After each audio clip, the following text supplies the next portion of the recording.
तो हमारे पास दो तरह का प्रश्न हो गया परीक्षा में। आपको समझना है आइंस्टीन का प्रकाश विद्युत समीकरण अलग है और आइंस्टीन के प्रकाश विद्युत प्रभाव की व्याख्या अलग है। तो जब व्याख्या आएगा तो इस तरह से करेंगे और प्रकाश विद्युत समीकरण आएगा तो ये वाला करेंगे। ठीक है, दोनों में सेम नाम है। यहां पर है आइंस्टीन के प्रकाश विद्युत प्रभाव का समीकरण उत्पन्न कीजिए या निकालिए। अब इसमें प्रश्न देखिए क्या बनेगा।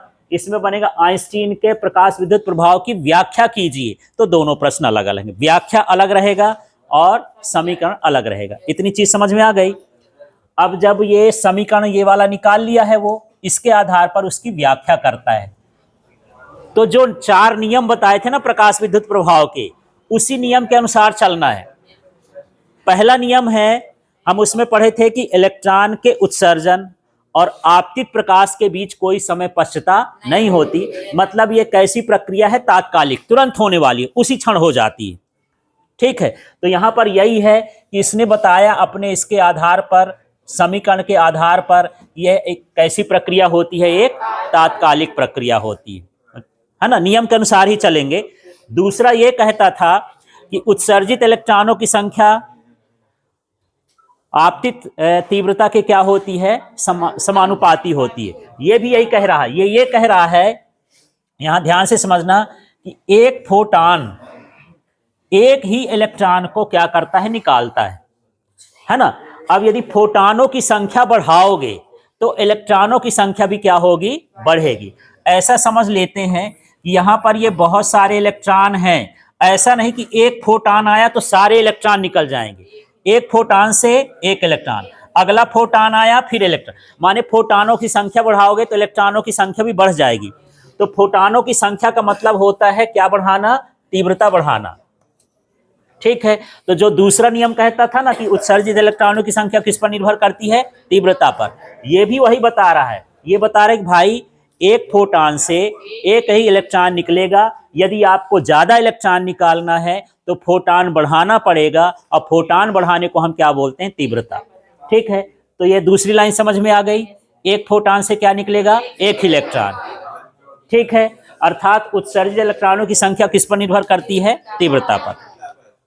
तीसरा देखो, उत्सर्जित इलेक्ट्रॉन की गतिज ऊर्जा आवृत्ति पर निर्भर करती है। सूत्र देख लो, ये वाला जो भाग है ये गतिज ऊर्जा का है, और ये वाला जो भाग है ये क्या है, आवृत्ति का है। और कुछ आया, यच तो नीतांक है। तो इसका मतलब ये है, सूत्र को देखकर हम कह सकते हैं कि जो गतिज ऊर्जा होती है वो किस पर निर्भर करती है, आवृत्ति पर निर्भर करती है। उसमें भी यही था कि गतिज ऊर्जा है वो किस पर निर्भर करती है, आवृत्ति पर। तीसरा देख लेते हैं, लास्ट वाला जब हम पॉइंट पढ़े थे उसमें ये पढ़े थे कि प्रत्येक धातु के लिए एक निश्चित आवृत्ति होती है जिसके नीचे इलेक्ट्रॉन का उत्सर्जन नहीं होता। ठीक है, तो इसको भी चेक करके देख लेते हैं इसी फार्मूले से। थोड़ी देर के लिए मैं इसका मान ज्यादा मान लेता हूं, इसका मान, है ना।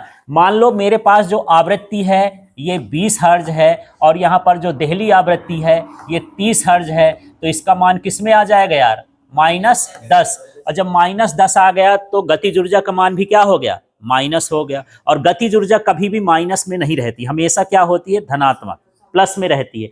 माने ये बताता है, इससे हमको ये पता चलता है कि देहली आवृत्ति के नीचे इलेक्ट्रॉन का उत्सर्जन नहीं होता है। यदि हम मान लें कि होता है, कि आप जबरदस्ती बोलते हो, तो हम बता सकते हैं कि भाई यदि तुम कहोगे कि इसमें हो जाएगा तो फिर गतिज ऊर्जा क्या हो जाएगी, ऋणात्मक, और ऋणात्मक गतिज ऊर्जा होती नहीं।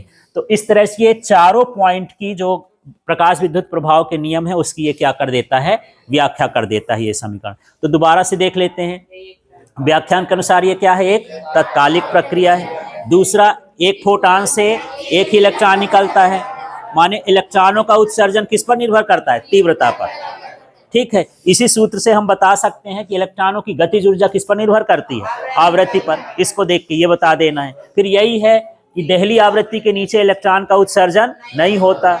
यदि हम मान लेते हैं कि होता है तो गतिज ऊर्जा क्या होगी, ऋणात्मक, जो कि ये पॉसिबल ही नहीं, होता ही नहीं। ठीक है, तो चलिए